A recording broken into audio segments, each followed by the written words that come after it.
Assalamualaikum warahmatullahi wabarakatuh. Perkenalkan, saya Diah Ayu Palupi dengan NIM 9311000119. Di sini saya akan mereview makalah dari kelompok 8 yang berjudul Bentuk-bentuk eksekusi dalam sengketa ekonomi syariah. Pembahasan yang pertama adalah eksekusi hak tanggungan. Eksekusi berasal dari kata eksekuti yang artinya, melaksanakan putusan hakim.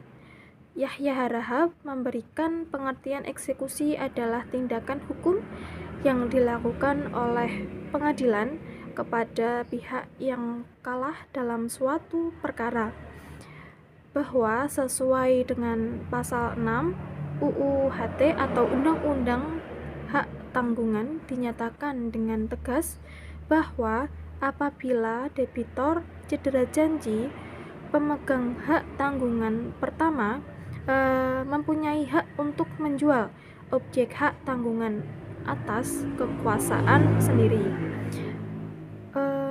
melalui pelelangan umum serta mengambil pelunasan piutangnya dari hasil penjualan tersewakan. Eksekusi objek hak tanggungan terjadi karena wan prestasi akan berakibat terhadap kemampuan dan ketahanan ekonomi tereksekusi. Pembahasan yang kedua adalah eksekusi putusan arbitrase.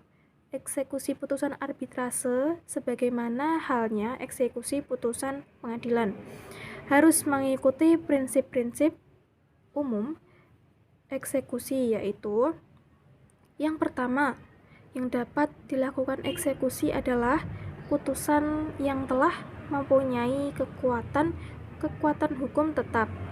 Terdapat perbedaan substansial antara arbitrase dengan pengadilan dalam menentukan kapan saat putusan memiliki kekuatan hukum tetap. Yang kedua, putusan yang dapat dieksekusi memuat diktum menurut hukum acara perdata.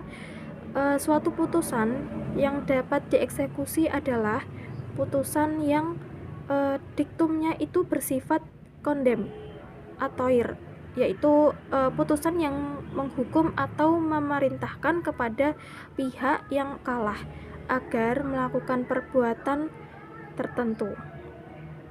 Yang ketiga, tindakan eksekusi dijalankan apabila termohon eksekusi sebagai pihak yang kalah atau dijatuhi hukuman tidak bersedia secara sukarela memenuhi perintah putusan. Pembahasan yang ketiga adalah eksekusi jaminan fidusia.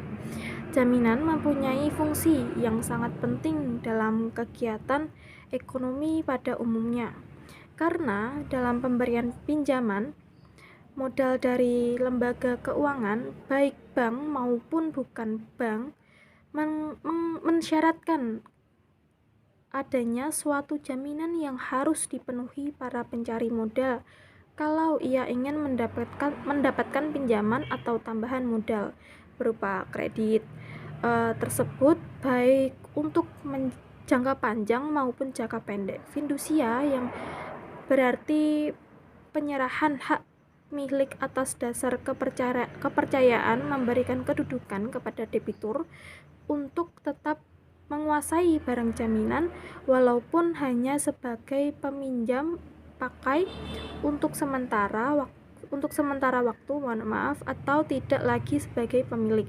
Apalagi lembaga fidusia ini dikaitkan dengan ketentuan pasal 1152 KUH Perdata, tampaknya sangat bertentangan karena menurut ketentuan pasal tersebut mengharuskan barang jaminan diserahkan secara fisik kepada pemberi kredit. Pembahasan yang terakhir adalah hak jaminan resi gudang. Sistem resi gudang merupakan lembaga jaminan baru yang lahir karena undang-undang, yaitu Undang-Undang Nomor 9 Tahun 2006 Pasal 14 Ayat 1 yang telah dirubah dengan Undang-Undang Nomor 9 Tahun 2019. Dengan dibentuknya sistem resi gudang akan menciptakan sistem pembiayaan perdagangan yang lebih efisien bagi pelaku usaha, tentunya bagi usaha kecil dan menengah termasuk petani. Sistem resi gudang ini juga akan memberikan kapasitas hukum menjamin dan melindungi kepentingan masyarakat, kelancaran arus barang, efisiensi barang, distribusi barang, serta mampu menciptakan iklim usaha yang dapat lebih mendorong laju pembangunan nasional. Sekian dari saya, apabila ada salah kata, mohon maaf yang sebesar-besarnya. Wassalamualaikum warahmatullahi wabarakatuh.